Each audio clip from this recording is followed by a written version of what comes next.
ya, hasilnya adalah negatif 6. Oke, ingat ya. Kemudian jika dikali, itu hasilnya adalah negatif 16. Jadi cari angka yang sama tuh ya. Kalau misalkan kalian... Ya, selain cara penyelesaian persamaan nilai mutlak, kalian juga harus tahu tentang sifat-sifat persamaan nilai mutlak ya. Ada beberapa sifat. Yang pertama, jika mutlak X itu berarti sama dengan akar dari X ya, pangkat 2 ya. Oke, contoh nilai mutlak negatif 2 ya, berarti kita tinggal masukkan akar dari negatif 2 pangkat 2. Oke, ini kita pangkatkan ya. Negatif 2 dikali negatif 2 kan hasilnya adalah 4. Nah, akar dari 4 itu adalah 2. Jadi bisa ya, bisa pakai cara seperti ini juga bisa. Lanjut. Sifat berikutnya yang bisa kalian gunakan, kalau misalkan ada sifat yang seperti ini, mutlak XY itu kan berarti mutlak X dikali Y. Ya, jadi mutlak X dikali mutlak Y. Kita contoh ya. Dimana kalau misalkan ada soal mutlak 3 dikali negatif 4. Nah, langsung dimutlakin gitu ya. Mutlak 3 dikali mutlak negatif 4. Nah, di sini ada mutlak negatif 4. Masih ingat soal yang pertama kali, kalau misalkan ada nilai negatif dalam mutlak, dalam tanda mutlak, itu kan berarti hasilnya adalah positif. Jadi langsung kalian kali, 3 dikali 4, hasilnya adalah 12. Lanjut, kalau misalkan sifatnya seperti ini, mutlak X dibagi Y, berarti sama dengan mutlak X dibagi mutlak Y. Contoh, ya, mutlak 8 dibagi negatif 2. Nah, ini tinggal kalian pisah dulu. Bisa juga langsung. Jadi bentuk sederhananya adalah mutlak 8 dibagi mutlak negatif 2. Ada tanda mutlak, ada nilai negatif di tanda mutlak, itu berarti hasilnya adalah positif. Jadi 8 dibagi 2 hasilnya adalah 4. Oke, bisa ya. Oke, lanjut. Berikutnya adalah pertidaksamaan linear satu variabel yang memuat nilai mutlak. Nah, kalau berbicara tentang pertidaksamaan, itu ingat-ingat lagi ada 4 tanda ya yang pertidaksamaan. Ada lebih kecil sama dengan, lebih besar sama dengan.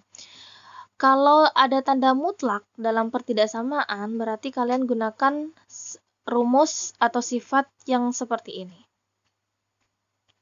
Nah, ingat, kalau misalkan soalnya itu lebih kecil, berarti kalian pakai sifat yang pertama untuk menyelesaikannya. Ya, kalau ada kalau soalnya lebih besar, berarti kalian gunakan sifat yang kedua.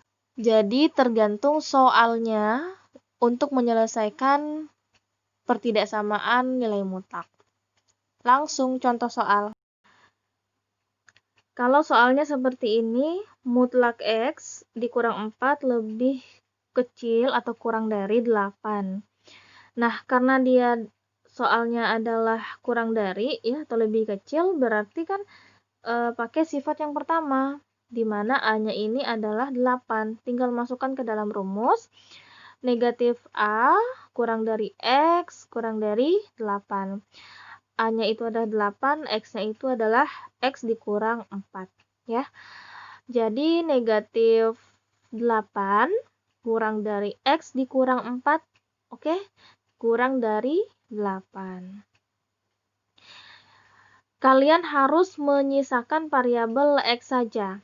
Nah, karena di sini X-nya itu masih ada negatif 4, jadi negatif 4 ini harus kita hilangkan. Gimana cara hilangkannya? Gitu ya. Buang ke tempat sampah. Enggak. Jadi kalian harus menjadikan 4 ini bernilai 0. Gimana caranya negatif 4 itu supaya bernilai 0? Berarti harus ditambah atau dikurang dengan angka yang sama ya. Karena di sini negatif 4, supaya dia hasilnya 0, berarti kalian harus tambah dengan angka 4 juga. Nah, karena di tengah itu kalian tambah dengan angka 4, berarti ruas kiri dan kanannya itu juga harus ditambah dengan angka 4. Jadi, negatif 8 ditambah 4, kurang dari X dikurang 4 ditambah 4. Oke ya, kurang dari 8 ditambah 4. Tinggal kalian sederhanakan, negatif 8 ditambah 4. Hasilnya adalah negatif 4. Kurang dari X, nah ini habis ya, atau 0. Kemudian kurang dari 8 ditambah 4 kan 12. Nah, kalau sudah tersisa X saja, berarti udah selesai tugas kalian. Jadi hasilnya adalah negatif 4 kurang dari X kurang dari 12. Oke, lanjut soal yang terakhir. Kalau soalnya mutlak 2X dikurang 1 lebih besar sama dengan 7. Nah, kalau soalnya adalah lebih besar, berarti kan pakai rumus yang kedua atau sifat yang kedua ya. Jadi dia ada dua kemungkinan tuh. Bisa jadi lebih kecil dari negatif 7, bisa juga lebih besar dari negatif 7. Nah, tinggal kalian masukkan ke dalam rumus, di mana X itu lebih kecil sama dengan negatif A, berarti X-nya itu adalah 2X dikurang 1. Lebih kecil sama dengan negatif 7. Sisakan X-nya saja, itu kan masih ada 2X ya, berarti kan 2X, kemudian satunya kita pindah ruas. Negatif 1 itu kita pindah ruas menjadi positif 1. Pertidaksamanya tetap ya. Jadi 2X lebih kecil sama dengan negatif 7 ditambah 1. Kemudian negatif 7 ditambah 1 hasilnya adalah negatif 6 ya. Jadi 2X lebih kecil sama dengan negatif 6. Sisakan variabel X-nya saja. 2-nya ini kalau kita pindah ruas kan menjadi positif, 2-nya ini kalau kita pindah ruas menjadi pembagian. Jadi negatif 6 dibagi 2 itu hasilnya adalah negatif 3. Jadi X lebih kecil sama dengan negatif 3. Atau 2X dikurang 1 lebih besar sama dengan 7. Ini caranya sama, sisakan variabel X-nya saja. Negatif 1 kita pindah ruas menjadi positif 1. Jadi 2X lebih besar sama dengan 7 ditambah 1. Jadi 7 ditambah 1 kan 8 ya. 2X lebih besar sama dengan 8. Sisakan X-nya saja, tetap sama. 2 ini kalau kita pindah ruas menjadi pembagian. X lebih besar sama dengan 8 dibagi 2, hasilnya adalah 4. Jadi X lebih besar sama dengan 4. Jadi ada dua kemungkinan ya. Kalau soalnya itu lebih besar dalam soal ini, berarti X-nya itu lebih kecil sama dengan negatif 3, atau X-nya itu juga bisa lebih besar sama dengan 4. Ya, saya rasa itu dulu pembahasan soal-soal tentang materi persamaan maupun pertidaksamaan linear satu variabel yang memuat nilai mutlak. Kalau yang masih belum paham, silahkan diputar ulang videonya atau ajukan pertanyaan kalian.